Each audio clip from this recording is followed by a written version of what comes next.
mengakui dirinya dan tidak tahu diri, bahkan tidak mau tahu dengan keadaan hidupnya, itu yang disebut dengan orang fasik.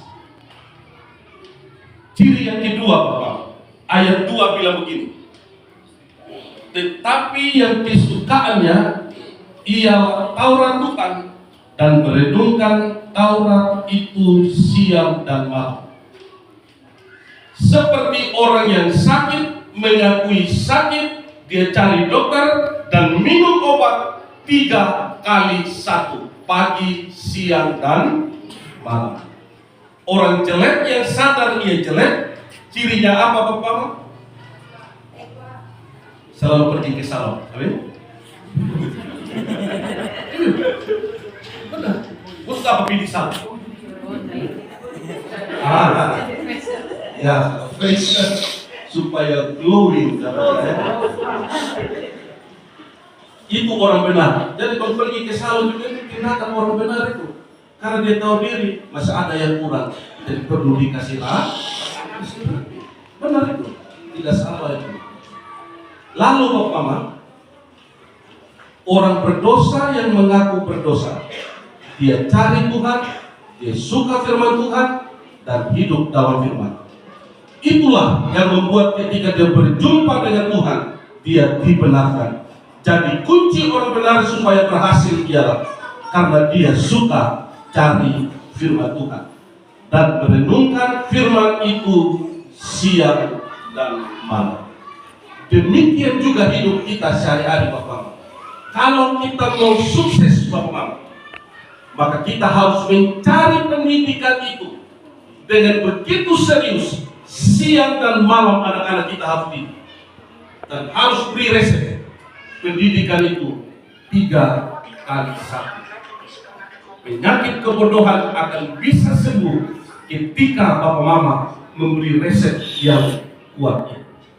Sama juga dokter bilang, Bapak punya pilek ini akan berhenti kalau minum obat pilek ini secara teratur 3 kali 1. Demikian juga anak-anak didik kita. Mereka tidak akan bisa kita obati penyakit kebodohan itu kalau kita tidak serius obati mereka secara telaten dan rutin. Karena itu kasih tahu di sebelah 3 kali 1. Karena itu tidak ada waktu untuk mereka ikut pesta dan hal-hal yang tidak perlu. Anak kalau masih kecil suka ke sekolah itu, dapat dikawin dalam museum, betul? Pesta biarlah tetap pesta, anak tetap sekolah, amin. Amin. Supaya dengan demikian, begitu krisis ada, anak-anak kita menjadi penentu hidup dan masa depan di kabupaten tercinta. Karena itu Bapak, itu ciri yang kedua. Ciri yang ketiga, saya tiap kali kalau diundang khotbah, sudah 17 tahun melayani di Kubak, ternyata ada 2 hal yang membuat saya berhati-hati kalau khotbah agak lama. Yang pertama itu, kalau khotbah pertama itu, saya akan perhatikan kepala umat turun dan naiknya sama. Itu saya khotbah lolos hampir 3 jam. Oh, itu semangat. Tapi baru pertengahan, baru poin 3 ini sudah ada yang saya lihat turunnya pelan-pelan. Jadi saya akan bilang tutup kalau pendeta aduh bapak maaf. Sedikit lagi untuk selesai. Mungkin tadi malam kurang istirahat mungkin. Tiba-tiba turun pelan-pelan, naik tiba-tiba. Oh, selesai sudah. Ciri yang ketiga ada pada ayat yang ketiga tadi saya katakan, ia seperti pohon yang ditanam di tepi aliran air, menghasilkan buah pada musimnya dan tidak layu daunnya. Ayat kuncinya, apa saja yang diperbuatnya pasti berhasil. Kalau orang benar, suka pendidikan, suka firman Tuhan, ia selalu sukses. Ia selalu berhasil. Apa saja yang dibuatnya selalu berhasil. Karena itu saya mau bilang sama Mama pada pagi ini, sukses atau keberhasilan tidak selalu berarti limpah ruah. Sukses dalam bacaan ini adalah memperoleh apa yang ia butuhkan. Karena itu, Kalau dia sekolah di SD, dia akan dikatakan dia berhasil kalau dia mengantongi raport dan nilai serta ijazah yang baik. Itu yang namanya sukses. Ia memperoleh apa yang ia butuhkan. Itu yang disebut dengan apa saja yang diperbuatnya pasti berhasil. Orang yang benar, suka pendidikan, suka firman Tuhan, pasti selalu berhasil.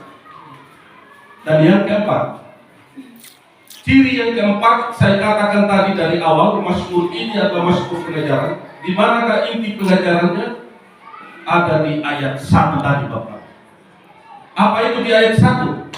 Di ayat 1 bilang ini ada 3 gerakan dan 3 aksi. Berjalan, berdiri, dan duduk.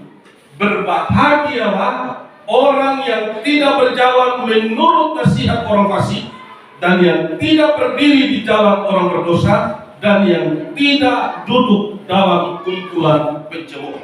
Dalam konteks ayat ini, Bapak, saya mau bilang sama orang tua hari ini, menurut saya yang menentukan orang sukses adalah anak-anak kita sukses adalah bagaimana orang itu duduk yang salah menghasilkan berdiri yang salah. Berdiri yang salah menghasilkan berjalan yang salah. Bisa mengerti maksud saya? Artinya kalau anak-anak kita biasa duduk minum cipas, cium plastik, maka berdiri sempoyongan, maka berjalan yang menjadi tabrak kiri, tabrak kanan.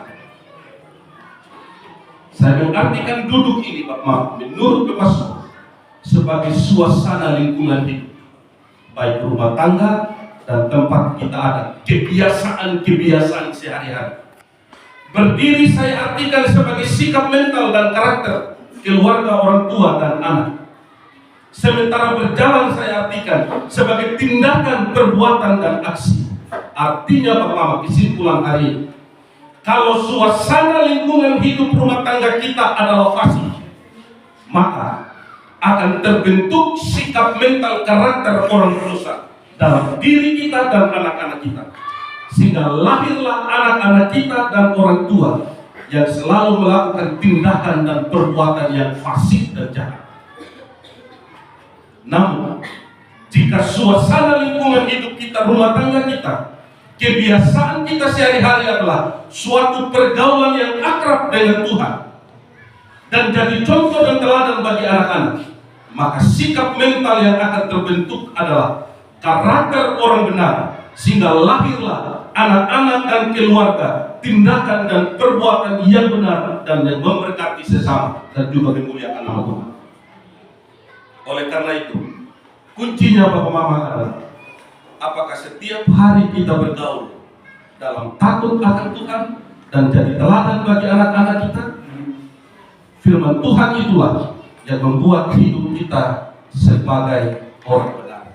Sebab itu saya mau mengakhiri khotbah saya dengan mengutip salah satu ayat Alkitab bagi orang tua murid hari ini. Janganlah kamu sesat. Pergaulan yang buruk merusak kebiasaan yang baik. Ayat itu ada di mana, Bapak? Nanti yang Kristen silakan cari sendiri di Alkitab.